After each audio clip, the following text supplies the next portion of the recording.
ఈరోజు ఒక సిరీస్ని మనము ముగించబోతున్నాం.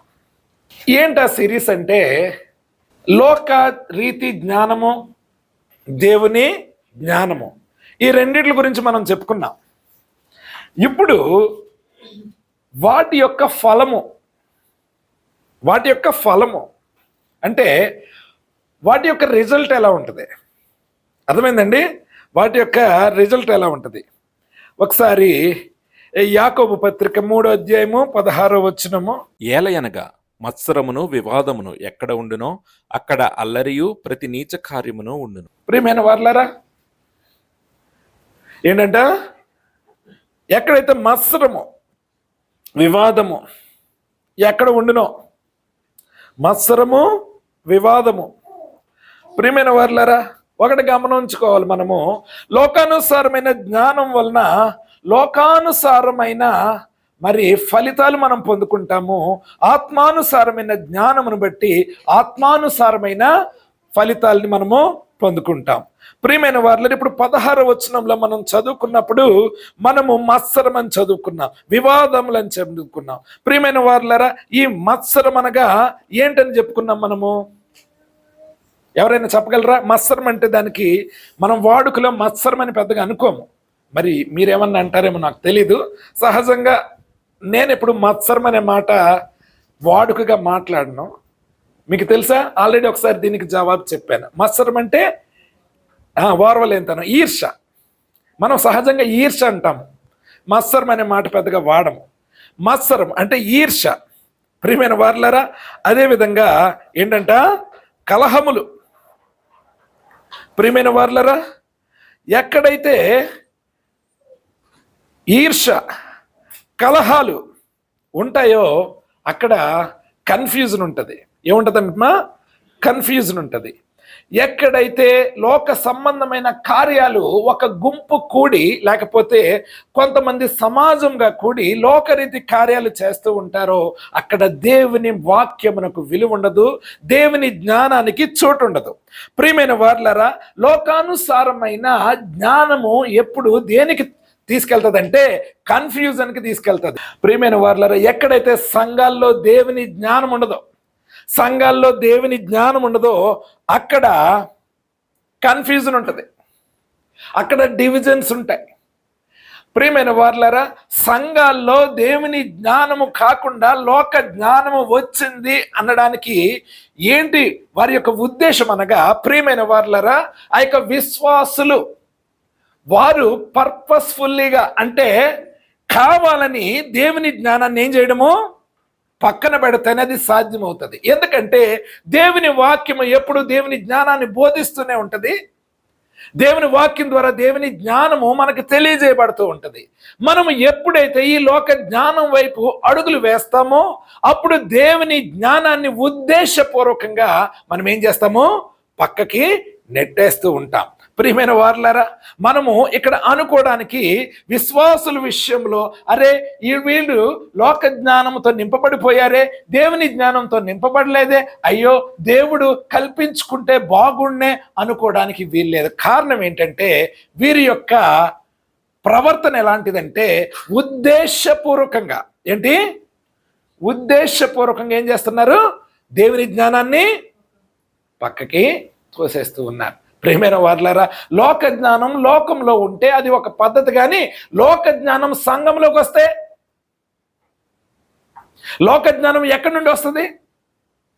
ఈ ఈర్ష, కలహాలు, పోరాటాలు, యుద్ధాలు, ఇక కన్ఫ్యూజన్ ఎక్కడి నుండి వస్తుంది? అది సాతాను నుండి వచ్చేది. ప్రియమైన వారలారా, సాతాను నుండి వచ్చే జ్ఞానము సంఘంలోకి ఎంటర్ అయిపోతూ ఉంటే సంఘ సభ్యులందరూ దేవుని జ్ఞానముతో నింపబడాల్సిన పరిస్థితుల్లో సాతాను జ్ఞానము చేత డ్రైవ్ చేయబడుతూ ఉంటే దాని అర్థం ఏంటి? దాని అర్థం ఏంటంటే ప్రియమైన వారలారా, ఉద్దేశపూర్వకంగా దేవుని జ్ఞానాన్ని పక్కన పెట్టడం, ఉద్దేశపూర్వకంగా దేవుని వాక్యాన్ని త్రోసివేయడం. ప్రియమైన వారలారా, మరి దాని ఫలం ఎలా ఉంటుంది? ప్రియమైన వారలారా, ఒకసారి చూడండి, యాకోబు పత్రిక 1వ అధ్యాయము 8వ వచనము. అట్టి మనుష్యుడు ద్విమనస్కుడై తన సమస్త మార్గములయందు అస్థిరుడు గనుక ప్రభువు వలన తనకేమైనను దొరుకునని తలంచుకొనరాదు. ప్రియమైన వారలారా, ద్విమనస్కుడట. ఎలాంటి వాడమ్మా? ద్విమనస్కుడు. Double standard. డబుల్ స్టాండర్డ్ అంటే డబుల్ స్టాండర్డ్ తెలుసు కదా. డబుల్ స్టాండర్డ్ అంటే రెండు రకాల స్టాండర్డ్స్, ఒక స్టాండర్డ్ కాదు. ఒక పక్క చర్చ్లో ఉంటాము, స్టాండర్డ్స్ అన్నీ ఏముంటాయి? లోకరీతి స్టాండర్డ్స్. ప్రియమైన వారులారా, ఒక ఎగ్జాంపుల్ చెప్తాను మీకు. మనది ఒక ప్రోడక్ట్ ఉంది. ప్రోడక్ట్ అంటే తెలుసు కదా, ఏదో తయారు చేసామో సంథింగ్ ఏదో, అది అందరికీ చేరాలి. ఏం చేయాలమ్మా? ఏం చేయాలి? అడ్వర్టైజ్మెంట్ చేయాలి, అందరికీ తెలియజేయాలి. మనం ఊరికే యూట్యూబ్లో కూడా ఏ వస్తున్నాయి ఇప్పుడు అడ్వర్టైజ్మెంట్స్ లేదు. ఎందుకు? వాళ్ళ ప్రోడక్ట్ గురించి వాళ్ళు తెలియజేయాలి. చర్చ్ గురించి కూడా అడ్వర్టైజ్మెంట్ చేసుకుంటూ ఉంటే ఏంటి అర్థం? చర్చ్ గురించి అడ్వర్టైజ్మెంట్ చేయొచ్చా? సంఘాన్ని కట్టేది మనమా, దేవుడా? అర్థమైందండి? రాజధాని గుంట్లోనే సంఘం ఎందుకు ఉండాలి? ఏమంది? సిటీలో పెట్టుకోలేమా? రేపు డబ్బులు లేకండి అంటారు. అదొక కారణం అయితే అయ్యి ఉండొచ్చు, కానీ డబ్బులున్నా పెట్టను. ఎందుకు? ఇదేం బిజినెస్ కాదు. అక్కడ మార్కెట్ ఉందిరా, అక్కడ బాగా అమ్ముడవుతాయి. అరే సిటీలో పెడితే ఫ్లోరిష్ అవుతుంది, అవదా? అవుతుంది. ఎందుకు? రాగానే చూస్తాడు బోర్డు ఎవడో ఒకడు, ఆహా అరే ఇక్కడ చర్చ్ ఉందిరో వెళ్దాం ఎప్పుడైనా అనుకుంటారు. ఇక్కడ ఎవడు చూస్తాడు? చూడ్డు. అయినా ఇక్కడ ఎందుకు పెడుతున్నాము? ఒకవేళ డబ్బులు ఉన్నాయి ఇక్కడ ఎందుకు కొనసాగిస్తాము? కారణం ఏంటంటే ఇట్స్ ప్లాన్డ్ బై గాడ్. నాకు చూపించింది ఈ ప్రాంతం కాబట్టి ఈ ప్రాంతంలో ఉన్నాను. లేకపోతే రోడ్ అంటే వెళ్ళేవాడు కూడా చూసి రావడానికి ఆస్కారంగా ఉంటుంది కాబట్టి సిటీలో ఏదో రకంగా అప్పో చేసి పెడితే అవుతుందన్న జ్ఞానం నాకు తెలీదా? జ్ఞానం లేక కాదు. ప్రియమైన వారులారా, చర్చ్ అనేది బిజినెస్ కాదు.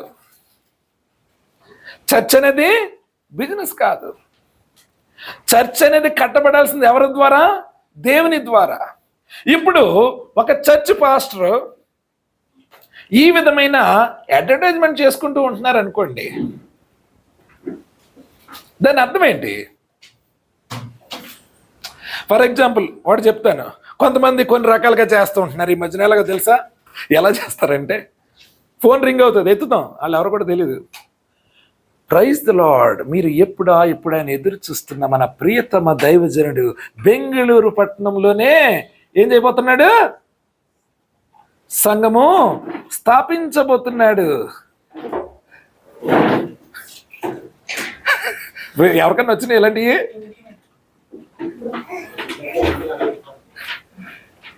ఇలాంటివి కూడా ఉన్నాయి. ఏంటంట?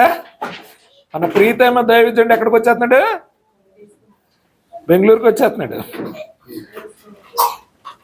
ఇవన్నీ అవసరమా? నా ఫ్రెండ్ ఒక అతను ఉన్నాడు, అతను సేవకుడు. ఆమె ఫోన్ చేసిన ఆమంట ఈయన చెప్పాడంట, ఓకే మంచిదేలేమ్మా, కానీ నేను సేవకుడినేలే, నాకు సమయం ఉంటుంది, ఆ టైంలో నేను రాలేను అన్నాడంట. పోన్లే బ్రదర్ మీకు ప్రార్థన చేస్తానంటుందంటే ప్రార్థన చేసిందంట. ఎవరో విశ్వాస ఎవరికి చేస్తుంది ప్రార్థన? మరి అంత వాళ్ళు ఎవరో వాళ్ళ పాస్టర్ గారు గొప్పవాళ్ళు. విశ్వాసులు అందరూ పాస్టర్ల కన్నా ఎక్కువ, వాళ్ళ ఫీలింగ్ అంతే. ప్రియమైన వారులారా, నేను మీకు ఇదొక ఎగ్జాంపుల్గా చెప్పాను. డోంట్ అంటే ప్రతిదీ లోకానుసారమైన ఆలోచనలు మనం ఎక్కడికి తీసుకురాకూడదు? సంఘంలోకి తీసుకురాకూడదు. ప్రియమైన వారులారా, మీరు ఎప్పుడైనా యూట్యూబ్లో ఇంగ్లీష్ చర్చెస్ చూసారా? ఫారిన్ చర్చెస్ యూట్యూబ్లో ఎలా ఉంటాయి? డార్క్ థీమ్ ఉంటుంది. ఏంటి? చర్చ్ అంతా ఎలా ఉంటుంది? డార్క్ ఉంటుంది. వీళ్ళది మాత్రం స్టేజ్ మాత్రమే ఉంటుంది, లైటింగ్ బీభత్సంగా ఉంటుంది. లేకపోతే స్టేజ్లో కూడా ఒక్కొక్కరి మీద ఫోకస్ అవుతుంటుంది లైట్. అర్థమైందండి? మరి మ్యూజిక్ చూస్తుంటే మామూలుగా ఉండదు. ఎప్పుడైనా అక్కడ గమనించండి, చిన్నపిల్లలు ఎవరు ఉండరు అక్కడ. ఎందుకుండరు? వాళ్ళు యూజ్ చేసే మెటలిక్ సౌండ్స్కి పిల్లల ఆరోగ్యాలు చెడిపోతాయి కాబట్టి వాళ్ళని సపరేట్ క్యాబిన్లో పెడతారు, అక్కడ ఉండనివ్వరు. ఈ కాన్సెప్ట్ అంతా ఎందుకు వస్తుందో తెలుసా? అక్కడ అరే చర్చ్లో ఈ మాత్రం మ్యూజిక్ ఉంటేనే యువత చర్చ్కి వస్తారు, లేకపోతే ఎక్కడికి వెళ్తారు వీళ్ళందరూ? లేకపోతే ఎక్కడికి వెళ్తారు వీళ్ళందరూ? పబ్బులకి వెళ్తారు. కాబట్టి పబ్బులకి వెళ్ళే వాళ్ళని ఏం చేయాలి మనము? ఆ లైటింగ్ ఎఫెక్ట్స్, ఆ మ్యూజిక్ ఎఫెక్ట్స్ తోటి ఎక్కడ తీసుకురావాలి? చర్చికి తీసుకురావాలి. ప్రియమైన వారులారా, వాళ్ళు వాడుకునే వాక్యం ఎలా ఉంటుందో తెలుసా? నేను అన్యుల్లో అన్యుడుగాను, యూదుల్లో యూదుడుగాను ఉండి మీకు సేవ చేశాను నా పౌలు గారి మాటలు తీసుకొచ్చి మీరు పబ్బులకు వెళ్తే మేము పబ్బులకు తగ్గట్టు మేము అరేంజ్ చేసుకొని మేము మీ దగ్గరికి వచ్చామని చెప్పుకొని వాళ్ళు తృప్తి చెందుతూ ఉంటారు. ప్రియమైన వారులారా, చర్చిని చూసి పబ్బులు మారాలా? పబ్బుని చూసి చర్చ్ మారాలా? అంతే కదా. కానీ ఏం చూసి ఏం మారుతుంది? అసలు చీకటి దేనికి సాదృశ్యం అండి? చీకటి దేనికి సాదృశ్యం? చర్చిలో చీకటితో నింపితే ఏంటి అర్థం? అర్థమవుతుందా? ఇలాగా ఈ లోక స్టాండర్డ్స్ వైపు చర్చ వెళ్ళిపోతుంది. చాలా మంది చాలా రకాలుగా చాలాసార్లు సంఘాల్లో కూడా సంఘ సభ్యులు కూడా లోకరీతి ప్రచారాలతో మరి సంఘాన్ని డెవలప్ చేయాలని ఆలోచిస్తూ ఉంటారు. ప్రియమైన వారులారా, కొన్ని కామెడీలు చెప్పనా మీకు? సంఘం డబ్బు వృద్ధి చెందాలి, ఏం చేయాలి? సంఘం డబ్బు వృద్ధి చెందాలి, ఏం చేయాలమ్మా? కొంతమంది కనిపెట్టారు దానికి. సంఘస్థులు ఏం కనిపెట్టారు? సంఘ సభ్యులకి ఏం దేనికి ఇవ్వాలి? దాని డబ్బుని వడ్డీకోవాలి. బయట వడ్డీ వ్యాపారస్తుడైతే ఇవ్వవా వడ్డీ? అదేదో మన దగ్గర తక్కువ వడ్డీకి తీసుకో. ప్రియమైన వారులారా, ఇలాంటి రకరకాల ఆలోచనలతో క్రైస్తవ్యాన్ని, ఇలాంటి ఆలోచనలన్నీ ఎక్కడవండి? లోకానుసారమైనవే కదా. అవి తీసుకొచ్చి సంఘం యొక్క అవసరతలు తీరడానికి ఆ ధన సమృద్ధిని పెంచుకోవాలనుకోవడం ఒక రకంగా అవివేకమే కదా. ఇచ్చువాడు ఎవరు? ఆయనే కదండి, ఆయనే కదా. మీకు తెలుసు మీ కుటుంబాలు ఎలా రన్ అవుతున్నాయో. ప్రతిసారి సమృద్ధిగానే ఉంటుందా మీకు? ప్రతి నెల సమృద్ధిగా ఉంటుందా? ఉండట్లేదు కదా. కానీ కొన్నిసార్లు కఠినమైన పరిస్థితుల్లో కూడా దేవుడే కదా కల్పించుకుంటున్నాడు, మీ అవసరతలు తీరుస్తున్నాడు. అలాంటిది సంఘ అవసరతలు తీర్చడా దేవుడు? రకరకాల ఆలోచనలు పెట్టుకొని లోకరీతి ఆలోచనలన్నీ, లోకరీతి జ్ఞానం అంతా సంఘంలోకి తీసుకొస్తూ ఉంటే ప్రియమైన వారులారా, దేవుని జ్ఞానానికి చోటు ఎక్కడ ఉంటుంది? సంఘాల్లో. కానీ ప్రియమైన వారులారా, ప్రతి ఒక్కరూ ఏ విధంగా ఫీల్ అవుతున్నారంటే, మా సంఘము చాలా గొప్పగా ఉన్నది, మా సంఘం యొక్క కన్స్ట్రక్షన్ చాలా బాగుంటుంది, మాది చాలా పెద్ద సంఘం, ఈ సిటీలో మాదే పెద్దది, లేకపోతే సిటీలో మాది 3వది, లేకపోతే 4వది, లేకపోతే 5వది.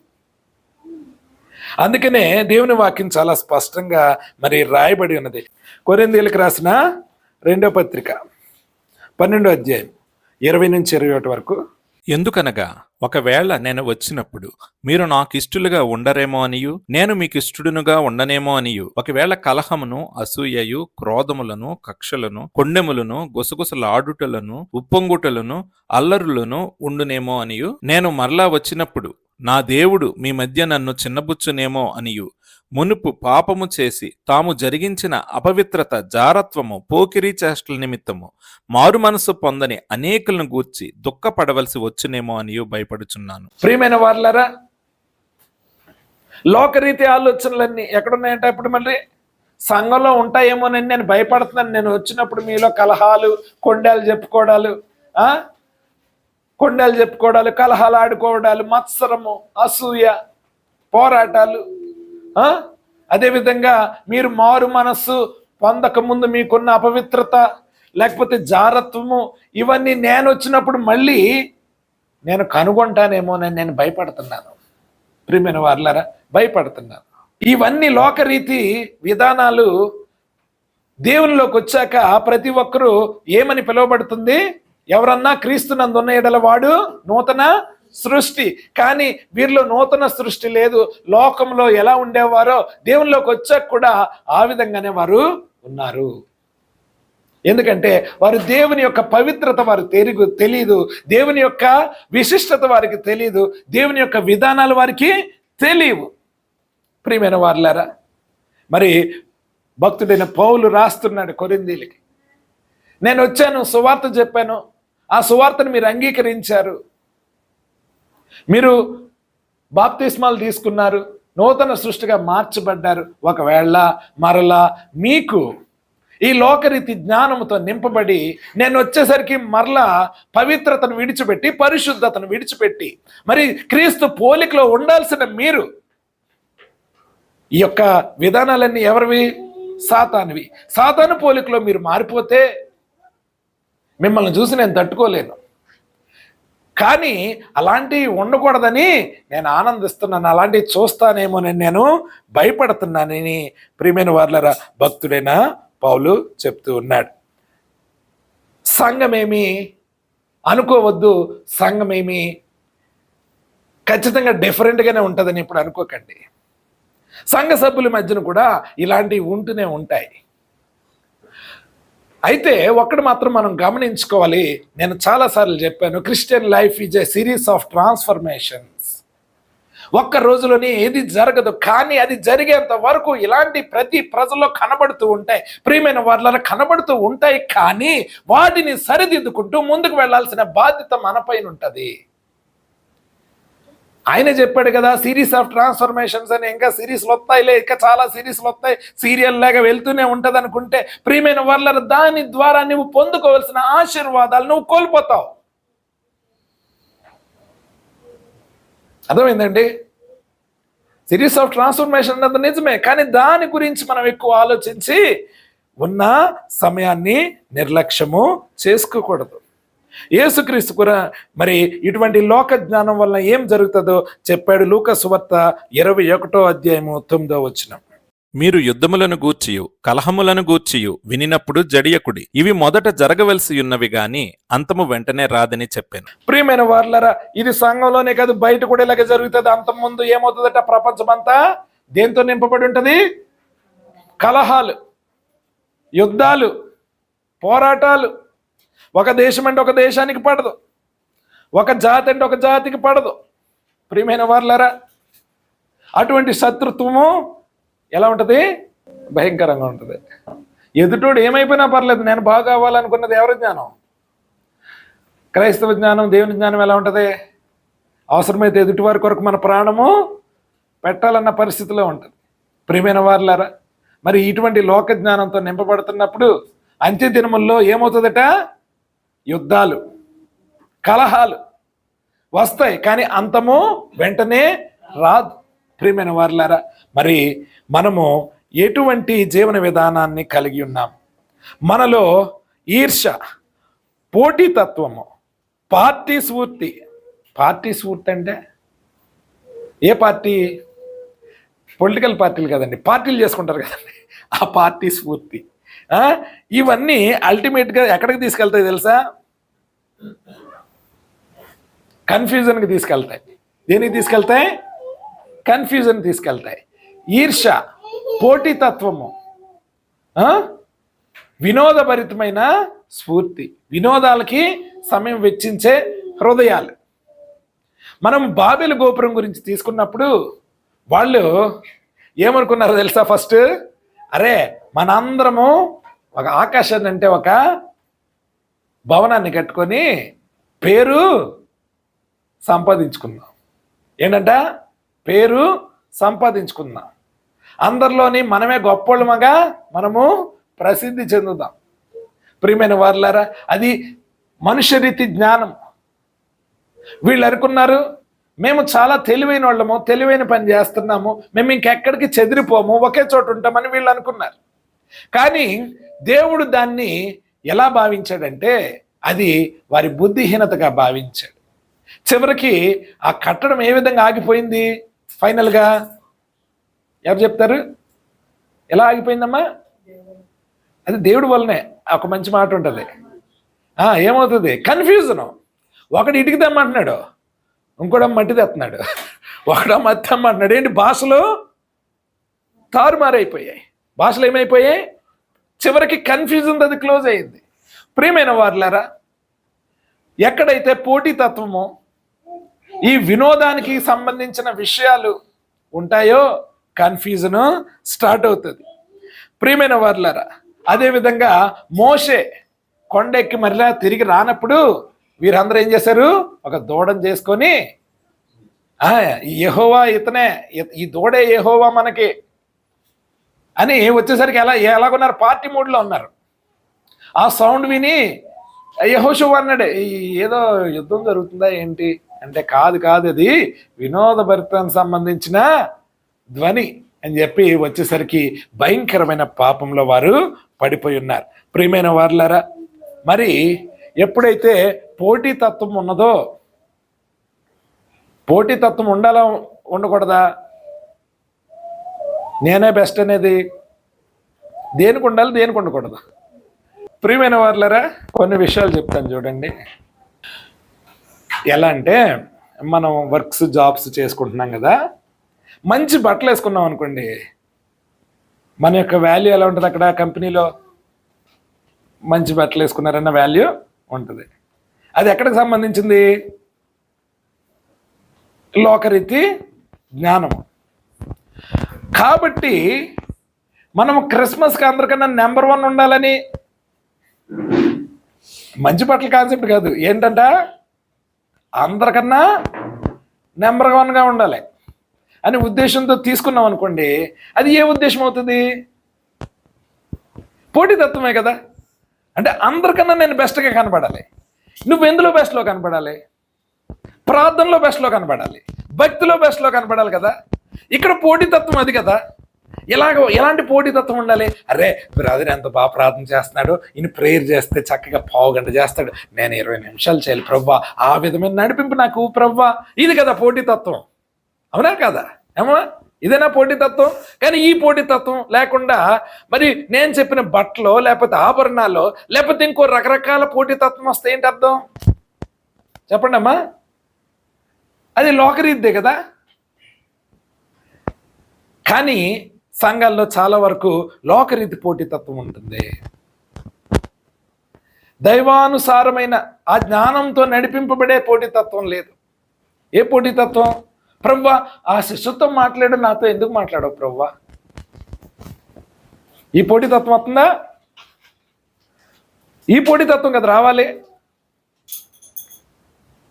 ప్రవ్వా వారు ఉంటే ఎంతో అద్భుత కార్యం చేసావంట, స్వస్థపరిచావంట ప్రవ్వా, నన్ను స్వస్థపరచు, లేకపోతే నా భర్తని స్వస్థపరచు, నా పిల్లల్ని స్వస్థపరచు, ఎందుకంటే నేను నీకు ఇష్టరాలనే కదా, నేను నీకు ఇష్టడునే కదా, ఎదుగో ప్రార్థిస్తున్నా, నాకు సహాయం చేయ ప్రవ్వా అని గోజాడే విధానం కదా. అటువంటి పోటీతత్వం కదా కావాలి. కానీ ఎటువంటి పోటీతత్వం వస్తుంది? ప్రియమైన వారులారా, ఈ పోటీతత్వం వలన మనం మేలు పొందుకుంటాము. ఏ పోటీతత్వము? ప్రవ్వా భక్తిలో ఎదగాలన్న పోటీతత్వము. ఇందులో ఈ భక్తిలో ఎదగాలన్న పోటీతత్వంలో ఏముంటుంది? ఫ్రెండ్లీ పోటీతత్వం ఉంటుంది. ఎలా ఉంటుంది? ఫ్రెండ్లీ పోటీతత్వం ఎలాగుంటుంది? నాతో కూడా దేవుడు మాట్లాడాడు అన్నప్పుడు ఎలా అవుతుంది? కోపం అవుతుందా? అనుకుంటావా? సహజంగా ఏమంటారు? మాట్లాడతాడు, నాతో కూడా అలాగే మాట్లాడాడు, ఇంకా బాగా మాట్లాడతాడు, మీరు ఉపవాసం చేయండి, ఎందుకు కాదు? ఇది కదా మనం ఒకరినొకరు ఏం చేసుకుంటాం? మనము ప్రోత్సహించుకుంటాం, చక్కగా బిల్డ్ అవ్వు భక్తిని. అర్థమైందండి? లేకపోతే ఇంకా రకరకాల పోటీతత్వాలు ఉంటున్నాయి సంఘాల్లో, రకరకాల పోటీతత్వాలు ఉంటున్నాయి. ఎలాగా? మ్యూజిక్ కొట్టడానికి ఒకరికి అవకాశం ఇచ్చి ఒకరికి ఇవ్వకపోతే ఏం చేస్తారు? వాళ్ళకి కోపం వచ్చేది. కొంతమంది ఉంటారు అసలు సరిగ్గా పాడరు, కొన్ని సంఘాల్లో బాగా పాడరు, కానీ క్వైర్ టీంలో ముందు ఉండాలంటారు, లేకపోతే పాస్టర్ గారితో గొడవ. వాళ్ళ ఇష్టం కాబట్టి ఆయన పెట్టుకున్నాడు, లేకపోతే వాళ్ళు ఎక్కువ కానుకిస్తారు కాబట్టి వాళ్ళు పెట్టుకున్నారు. పోనీ ఇస్తే ప్రాక్టీస్కి వస్తారా? రారు. ఇస్తే ముందు వస్తారా సమయానికి? రారు. ఇలాంటి వాళ్ళు కూడా ఉన్నారుగా. కానీ ఏం చేయాలి? మమ్మల్ని ఎలా పెట్టాలి? బెస్ట్గా పెట్టాలి. కానీ మేమేం చేస్తాం? మాకు నచ్చినట్టే చేస్తాం అనే పరిస్థితులు కూడా కొంతమంది ఉంటారు. ప్రియమైన వారులారా, ఇటువంటి పోటీతత్వాలు వేస్ట్. ప్రియమైన వారులారా, అది లోకానుసారమైన జ్ఞానంతో నిండుకున్నది. అదేవిధంగా కొరింథీయులకు రాసిన మొదటి పత్రిక 3వ అధ్యాయం 12-13 వచనాలు. ఎవడైనను ఈ పునాది మీద బంగారము, వెండి, వెలగల రాళ్ళు, కర్ర, గడ్డి, కొయ్యకాలు మొదలైన వాటితో కట్టిన ఎడల వాని వాని పని కనబడును. ఆ దినము దానిని తేటపరచును, అది అగ్ని చేత బయలుపరచబడును, మరియు వాని వాని పని ఎట్టిదో దానిని అగ్నియే పరీక్షించును. ఇక్కడ పునాది ఎవరు? క్రీస్తు. దాని మీద కొంతమంది బంగారము, వెలగల రాళ్ళు, వజ్రాలు ఇవన్నిటితో కట్టుకున్నారు. కొంతమంది గడ్డితో కట్టారు, కొంతమంది కొయ్యకాలతో కట్టారు. ఒకనొక రోజు ఫైర్ తోటి టెస్ట్ చేయబడుతుంది, అగ్నితోటి టెస్ట్ చేయబడుతుంది. ఏది మిగులుతుంది? గడ్డితో కట్టింది నిలబడుతుందా? ఈ వెలగల రాళ్ళు, బంగారము, వెండిటితో కట్టినయే నిలబడతాయి. ప్రియమైన వాళ్ళని, దీని ఉద్దేశం ఏంటంటే చాలామంది లోకరీతి జ్ఞానముతో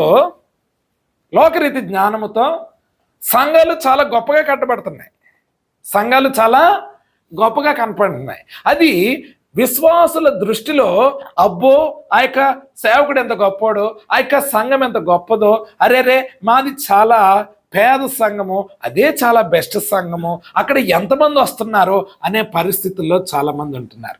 ప్రియమైన వారులారా, నిజముగా క్రీస్తు అనే పునాది మీద కట్టబడుతుందా, లేకపోతే క్రీస్తు జ్ఞానం చేత కట్టబడుతుందా, లేకపోతే లోకరీతి జ్ఞానము చేత సంఘాలు విస్తరింపబడుతున్నాయా?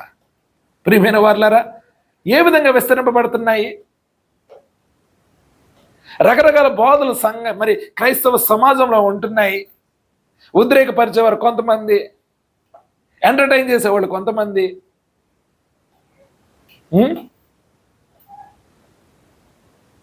ఒకసారి ఒక వ్యక్తి అంటున్నాడు అనమాట మెసేజ్లో, ఏం చెప్తున్నాడు? చెల్లమ్మా, నీ భర్త వెనకతల బండి ఎక్కి నువ్వు వెళ్తుంటే నీ అత్త ఓర్చుకోవట్లేదా? బాధపడకంటే కింద కామెంట్లు ఉన్నాయి, అనయ్య నాకు అలాగే జరుగుతుందన్నయ్య, ప్రార్థన చేయనయ్య అనయ్య. అవునయ్య, కరెక్ట్ చెప్పావు. ఫైనల్గా ఒకటి రాశాడు మెసేజ్, ఏంటంటే పాస్టర్ గారు దయచేసి వాక్యం చెప్పండి, ఇవన్నీ ఎందుకు మాకు. ఇవన్నీ ఏంటి? ఎమోషనల్ అనమాట, ఎమోషనల్. అది అవసరమా? కారణం ఏం కావాలి? అక్కడ వ్యూస్ కావాలి, ఫేమస్ అవ్వాలి. ప్రియమైన వారులారా, సంఘాలని సైజు బట్టి మీరు నిర్ణయాలు తీసుకోకండి. సంఘాలు గొప్ప సైజుతో ఉన్నాయి, లేకపోతే పెద్దగా ఉన్నాయి, లేకపోతే పెద్ద బిల్డింగ్ ఉన్నది అనేది ఇంపార్టెంట్ కాదండి. ఆ యొక్క సంఘము లోక జ్ఞానం చేత కట్టబడిందా, నిజంగా దేవుని జ్ఞానం చేత కట్టబడిందా తెలియబడే ఒక రోజు ఖచ్చితంగా ఉంటుంది. సైజు బట్టి గొప్పది అనుకోకండి. నిజమైన వాక్యం ఉందా లేదా, లేకపోతే కేవలం టైంపాస్ జరుగుతుందా అన్నది మనం గ్రహించుకోవాలి. ప్రియమైన వారులారా, చాలా మంది యొక్క విధానాలు సైజును బట్టి ఇస్తున్నారు, కానీ దాన్ని పరీక్షించి నిలవబెట్టి దాని యొక్క స్థితిని బయలుపరిచేవాడు ఫైనల్గా ఎవరు? దేవుడే. కనుక మనం అది గమనించుకోవాలి. అదేవిధంగా కొరింథీయులకు రాసిన మొదటి పత్రిక 4వ అధ్యాయం 5వ వచనం, కాబట్టి సమయం రాకమునుపు అనగా ప్రభువు వచ్చు వరకు దేనిని గూర్చియు తీర్పు తీర్చుకొడి. ఆయన అంధకారమందలి రహస్యములను వెలుగులోనికి తెచ్చి హృదయములలోని ఆలోచనలను బయలుపరచినప్పుడు ప్రతి వానికిని తగిన మెప్పు దేవుని వలన కలుగును. ప్రియమైన వారులారా, మరి ఒకనొక రోజు వస్తుంది తీర్పు దినమున. ఆ రోజు మొత్తం అంతా బయటకు వస్తుంది, హృదయాల్లో అన్నీ. కనుక మనము దేని గురించి తీర్పు తీర్చొద్దు, కానీ ఏం చేయొద్దు? మోసపోవద్దు. అక్కడ బాగుంది, అక్కడ పెద్దది ఉంది, ఇక్కడ బాగోలేదు, ఇక్కడ చిన్నది ఉంది. దేవుడు తప్ప ఎవరు ఆశీర్వదిస్తారండి? వాళ్ళు లోక జ్ఞానం చేత కట్టుకున్నారేమో. ఎప్పుడు ఏది బెటర్? దూరపు కొండలు ఏమవుతుంది? నునుపు. కొన్ని ఎగ్జాంపుల్ చెప్తాను చూడండి. చాలాసార్లు మీకు చెప్పాను. ఒక సేవకుడు మన ఇంటికి బెంచ్ కార్ వేసుకొచ్చాడు అనుకోండి, మన బాడీ లాంగ్వేజ్ ఎలాగైపోద్ది బాబాయ్. అదే సేవకుడు సైకిల్ మీద వచ్చాడు అనుకోండి, ప్రతి ఒక్కరు ఆయనకి బోధించేయాలనుకుంటారు. కూర్చోండి, బాగుందండి సంఘం, బాగా చెప్పాలా పాస్టర్ గారు, ఏంటంట బాగా చెప్పాలి మీరు, వాక్యం చెప్తే దూసుకుపోవాలంతే. పాపం సైకిల్ మీద వచ్చేసరికి ఆయనకి నువ్వు పాస్టర్ అయిపో. అది బెంచ్ కారు లోపలంతా డొల్లే, కానీ ఏమవుతుంది?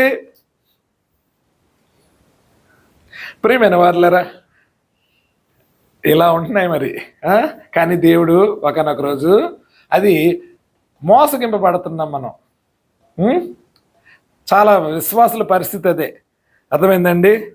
పై రూపాలను చూసి మనము వాల్యూ ఇస్తున్నాం. అదేవిధంగా ప్రకటన గ్రంథము 2వ అధ్యాయము 9వ వచనము, నీ శ్రమను దరిద్రతను నేనెరుగుదును, అయినను నీవు ధనవంతుడివే. తాము యూదులమని చెప్పుకొనుచు. స్ముర్ణ అనే సంఘం గురించి దేవుడు చెప్తున్నాడు ఏంటంట, నీ పేదరికం నాకు తెలుసు, కానీ నువ్వు ధనవంతుడివే. ఎవరిస్తున్నారు ఈ వాక్యము? ఈ యొక్క సాక్ష్యం ఎవరిస్తున్నారు? దేవుడు ఇస్తున్నాడు. ప్రియమైన వారలారా, ఆ సంఘం పేద సంఘం అంట, కానీ యేసయ్య అంటున్నాడు, నీ దరిద్రత నాకు తెలుసు, నీ పేదరికం నాకు తెలుసు, కానీ నువ్వు ధనవంతుడివే.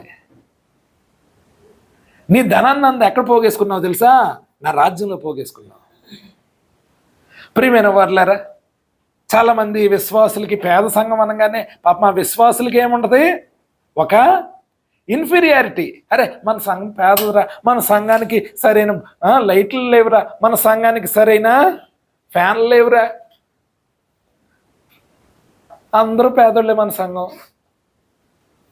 దేవుడు అన్నాడు అలాంటి సంఘాన్ని, నీ దరిద్రత నాకు తెలుసు, నీ పేదరికం తెలుసు, నీ పరిస్థితులు నాకు తెలుసు, నువ్వు ధనవంతుడివే, నువ్వేం ఫీల్ అవ్వాల్సిన అవసరం లేదు, ఎందుకంటే నీ ధనాన్ని నేను సమకూర్చాను. నువ్వు ఎక్కడ సమకూర్చుకున్నావు తెలుసా? నీ ధనాన్ని నా రాజ్యంలో సమకూర్చుకున్నావు. ప్రియమైన వారు, చాలామంది వారి సంఘాలను చూసి ఇన్ఫీరియారిటీతో మరి కుచించుకుపోతారు, పెద్ద పెద్ద సంఘాలను చూసుకొని కదా. ఎప్పుడైనా గమనించండి, సిటీల్లో ఉంటారు కదా, ఈ సంఘంలో ఉంటారు, నెమ్మదిగా ఏ సంఘం వైపు అడుగులేస్తారు? ఆ సంఘం కన్నా చిన్న సంఘానికి మాత్రం వెళ్ళరు. ఎక్కడికి వెళ్తారు? నెక్స్ట్ పెద్ద సంఘం. వాళ్ళు చెప్పే కొన్ని కారణాలు ఎలా ఉంటాయి తెలుసా? కార్ పార్కింగ్ సరిగ్గా లేదు, ఇలాంటివి చెప్తూ ఉంటారు. ప్రియమైన వారులారా, అదేవిధంగా ఇంకో సంఘం గురించి కూడా దేవుడు సాక్ష్యం ఇస్తున్నాడు. ప్రకటన గ్రంథం 3వ అధ్యాయము 14 నుంచి చదువుకుందాము. లవొదికయలో ఉన్న సంఘపు దూతకు ఇలాగు వ్రాయుము, ఆమెన్ అనువాడును నమ్మకమైన సత్యసాక్షియు దేవుని సృష్టికి ఆదియునైన వాడు చెప్పు సంగతులేవనగా, నీ క్రియలను నేనెరుగుదును. నీవు చల్లగానైనను వెచ్చగానైనను లేవు. నీవు చల్లగానైనను వెచ్చగానైనను ఉండినా మేలు.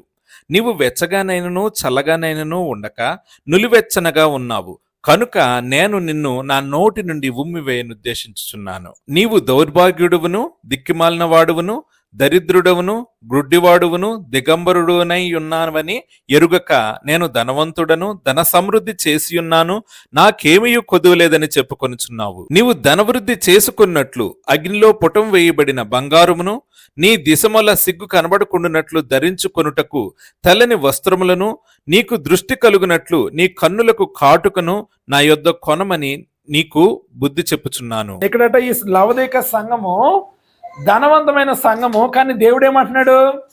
నువ్వు నేను ధనవంతురాలనైన సంఘాన్ని నేను గొప్పని నువ్వు అనుకుంటున్నావు, కానీ నువ్వు దిగంబరుడుగా ఉన్నావు, నువ్వు దరిద్రుడిగా ఉన్నావు.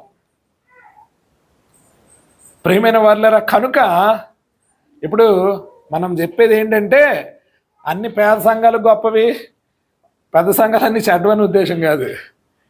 ప్రియమైన వారులారా, ఆ ఉద్దేశం కాదు. ఎక్కడైతే దేవుని జ్ఞానం చేత నడిపింపబడతాయి సంఘాలు, అవి చిన్నవైనా పెద్దవైనా మంచివే, గొప్పవే. ఎక్కడైతే లోకరీతి జ్ఞానంతో కట్టబడుతున్న సంఘాలు చిన్నవైనా పెద్దవైనా వాటికి విలువాల్సిన అవసరం లేదు. ఏ సంఘమైనా దేవుని జ్ఞానం చేత కట్టబడితేనే దేవుని యొక్క తీర్పు దినమందు నిలబడగలుగుతాయి. సంఘం నిలబడడం అంటే బిల్డింగ్ నిలబడడం కాదు, సంఘంలోని సభ్యులు నిలబడడం. ప్రియమైన వారులారా, కనుక మన సంఘంలో వాక్యం ఎలా ఉంది లేదన్నది పరిశీలించుకోవాల్సిన మరి బాధ్యత ఎవరి మీద ఉంటుంది? సంఘస్థుల పైన ఉంటుంది. ప్రియమైన వారులారా, కనుక మరొకసారి చిన్న విషయం చెప్తున్నాను. ప్రియమైన వారు, ఎక్కడైతే లోక జ్ఞానంతో సంఘాలు కట్టబడతాయో అక్కడ డివిజన్స్ వస్తాయి. ఏమొస్తాయమ్మా? డివిజన్. సంఘాల్లో చీలికలు వస్తాయి. సంఘాల్లో చీలికలు చాలాసార్లు వచ్చాయి. ప్రొటెస్టెంట్ ఉద్యమం వచ్చింది, అది రోమన్ క్యాథలిక్ నుంచి విడిపోయిన ప్రొటెస్టెంట్ సంఘం, మార్టిన్ లూథర్ ద్వారా విడిపోయిన సంఘము.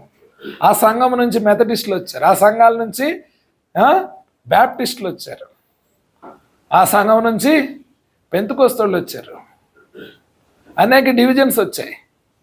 నేను ఈ డివిజన్స్ గురించి నేను మాట్లాడట్లేదు. నేను మాట్లాడుతున్న డివిజన్ ఏంటంటే, కొంతమంది స్వార్థపూరితమైన హృదయాలతో దేవుని వాక్యాన్ని కలిపి చెరిపి వారి స్వార్థం కొరకు సంఘాన్ని చీల్చేవారు. సంఘంలోని కొంతమంది సభ్యులనేమో మాటలతో మభ్యపెట్టి వారి వైపు తిప్పుకునేవారు. ప్రియమైన వారులారా, ఒకటి గమనించుకోవాలి, మనము ఎప్పుడైనా సంఘాన్ని నువ్వు సంస్కరించాలని నువ్వు తాపత్రయపడితే మొదట సంస్కరించాల్సింది ఎవరిని? నీ ఇంట్లో వాళ్ళని, అంతే కదండి. ఇంట్లో వాళ్ళే సంఘాన్ని సంస్కరింపబడరు, బయట సంఘాన్ని నేను రెడీ చేసేస్తాను బలపరిచేస్తానంటే అవుతుందా? అవ్వదు కదా. మీరు ఎప్పుడైనా గమనించండి, మీలో ఎవరైనా గమనించగలిగితే, ఎవరైనా సంఘాన్ని చీలికలు తెచ్చేవాళ్ళు వాళ్ళ యొక్క ఇళ్ళను చూసుకుంటే ఏమవుతుంది?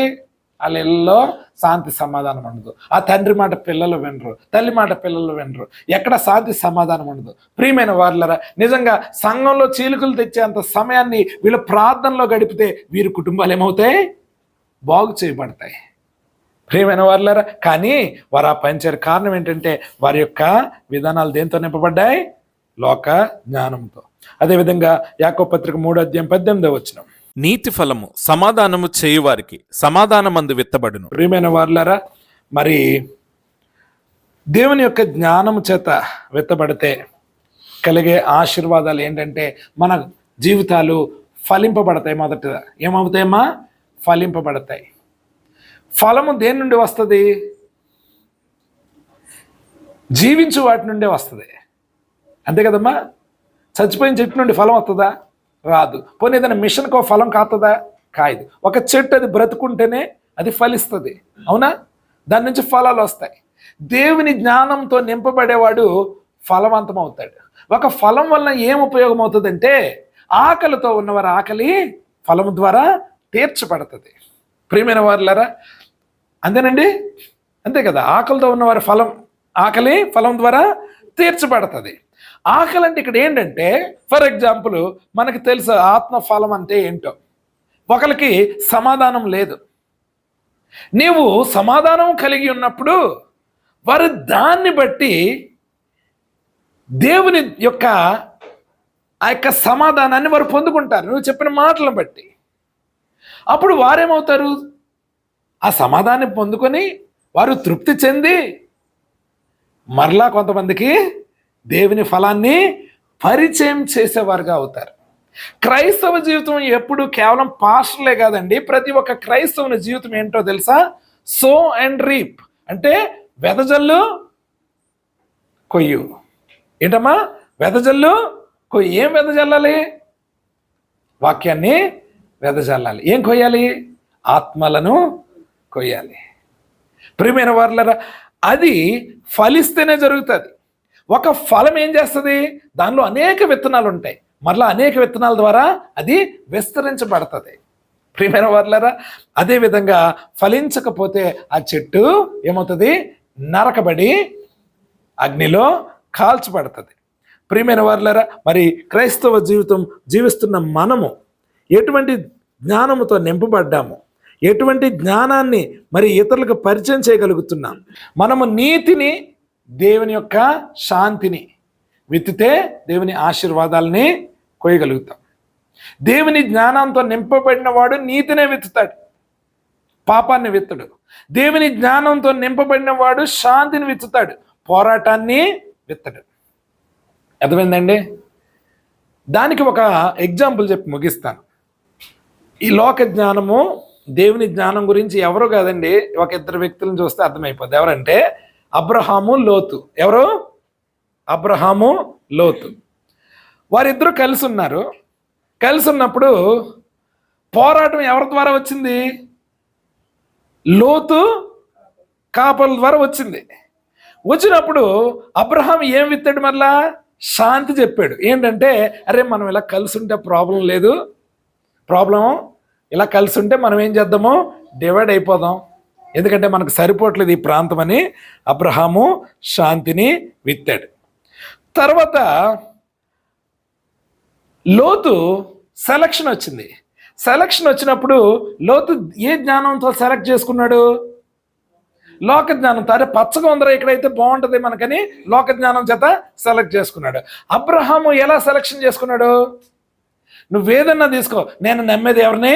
నా దేవుడిని. అక్కడ పోరాటానికి దిగల, దేవుని జ్ఞానంతో నింపబడి దేవుణ్ణి ఆధారం చేసుకొని దేవుడు నడిపించే మార్గంలోకి వెళ్ళిపోయాడు. అక్కడేం గొడవ పెట్టుకోలేదు. అదేంట్రా నువ్వు మొత్తం ఇలా తీసుకుంటే ఎలాగ, దాన్ని 2 సకాలు చేద్దాంలే, సగం పచ్చదనం నువ్వు తీసుకో, సగం పచ్చదనాన్ని నేను తీసుకుంటాను అన్నాడా? అనలా. అర్థమైందండి? ఫైనల్గా ఏం జరిగింది? లోతు తన భార్యను కోల్పోయాడు, తన ఆస్తిపాస్తులన్నీ కోల్పోయాడు. ఒక చెడ్డ పేరు తెచ్చుకునే సంతానం పుట్టే పరిస్థితులు లోతు కారకుడయ్యాడు. అబ్రహాం కోల్పోయాడా భార్యని? కానీ ఎవరినైనా కోల్పోలే. ప్రియమైన వాళ్ళారా, అబ్రహాము దీవించబడ్డాడు. లోతు సంతానము ఒక మచ్చలాగా మిగిలిపోతే, మోయాబీలు, అమ్మోనీయులు, అబ్రహాము సంతానము తరతరాలు దీవించబడ్డమే కాదు, లోకరక్షకుడే అబ్రహాము సంతానంలో పుట్టాడు. ఏం విత్తాడు? శాంతిని, నీతిని విత్తాడు అబ్రహాం. ప్రియమైన వారులారా, మనము కూడా నీతిని, శాంతిని విత్తితే ఆశీర్వదించేది ఎవరు? దేవుడు. అర్థమైందండి?